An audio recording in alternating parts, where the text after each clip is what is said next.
આદેશ આજે સેવાનો છે ચોથો દિવસ। હરરોજની જેમ ગુરુ મહારાજની દયાથી બધા સેવકો આવી ગયા। પહેલાં છાશ કાઢી લીધી, બરફ નાખી દીધો અને ગુરુ મહારાજને ધરાવીને વેચવાની શરૂઆત કરી દીધી। અને ગરમી હતી 42 ડિગ્રી અને આવતા જતા રાહતદારો સેવાનો લાભ લેતા હતા। મારા નાથજીની દયા હોય ત્યાં શું કોઈ કમી હોય અને તમે જાઓ તો અમારી સેવાનો લાભ અને ખાસ સ્વચ્છતાનું ધ્યાન રાખીને બાજુમાં આપેલા ડસ્ટબિનનો ઉપયોગ કરવો।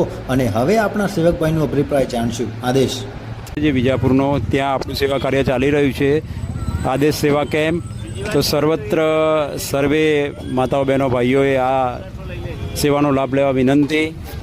આ સેવા કાર્ય મહંત શ્રી ગુરુ શ્રાવણનાથ ગુરુ બાળકનાથ તરફથી નિસ્વાર્થ ભાવે નિસ્વાર્થ સેવાનો કાર્ય ચાલી રહ્યું છે। તો આ સેવાનો લાભ લેવા સર્વે વટેમાર્ગુઓ અહીંયા આજે 2 જગ્યાએ સેવા કાર્ય ચાલી રહ્યું છે, તેનો લાભ લેવા આપ સૌને નમ્ર વિનંતી।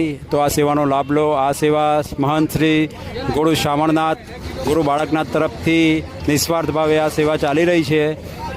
અહીંયા સેવામાં જૂના સંગપુરના વડીલો, યુવાનો, મિત્રો તથા મવડીથી પણ સેવામાં મવડીના યુવાનો અહીંયા સેવામાં સહભાગી થાય છે। સેવા કાર્યમાં આપ પણ સહભાગી થઈ શકો છો, આપ સેવાનો લાભ લઈ શકો છો।